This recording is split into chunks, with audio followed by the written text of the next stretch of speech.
What's going on, everybody? Tom here with Black Sheep Keto, and today we are going to be revisiting a topic that I talked about probably a year ago. And the reasons I wanted to revisit this topic was there were things I didn't know about, there are new products that have come out, and honestly, I've changed my opinions on a few things. So anytime I see that, I want to kind of update you guys so you know where I currently stand on those topics. And today, if you can't tell by looking at the table, we're going to be talking about alcohol, specifically drinking on keto. So if that sounds good to you guys, hang on tight, we're going to get right into it.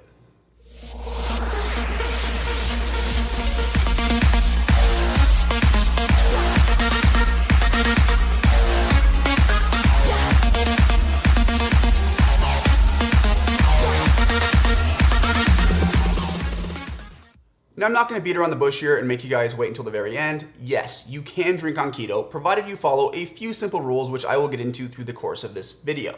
But there are a couple things I want to give you just as a little bit of a caution before we get into all that. So first things first, alcohol does contain calories. So if you are on a calorie-restricted diet because you're trying to lose weight, make sure you are tracking the calories. Now, it is that fourth macronutrient that no one really talks about, so it is about 7 calories per gram, which translates to roughly 100 calories per shot, depending what you're drinking.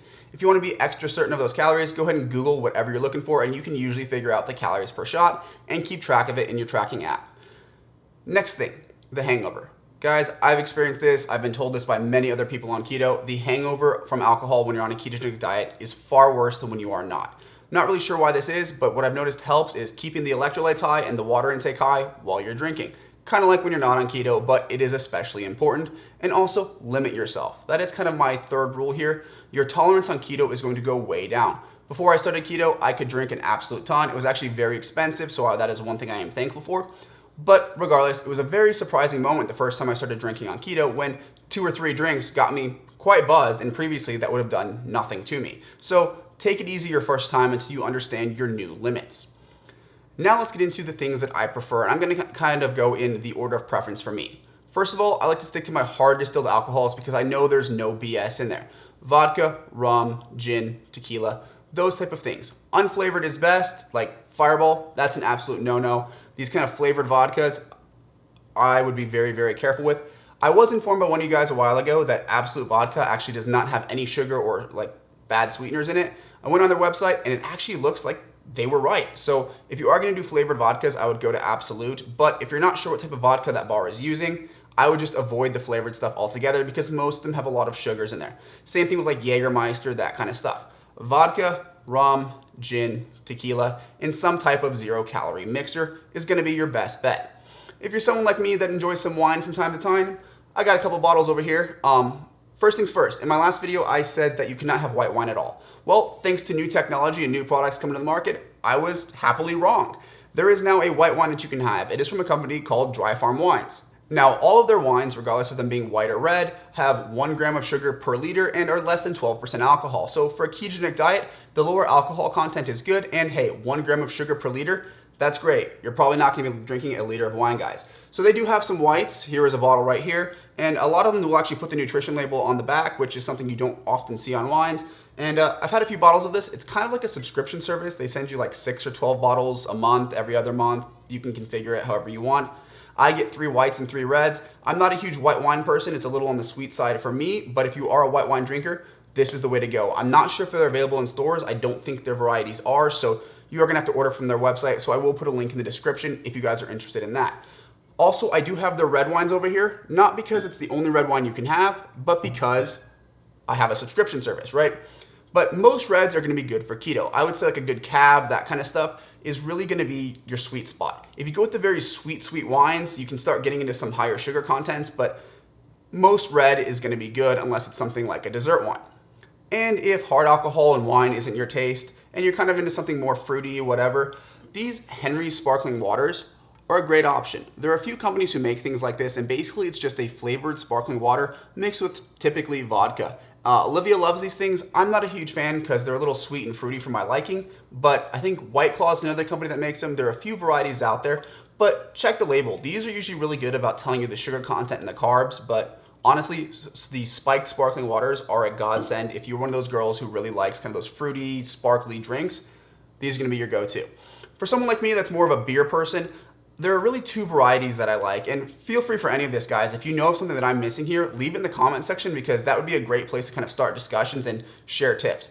But anyway, For me, the two beers that I know that are good for keto, Michelob and Corona Premier.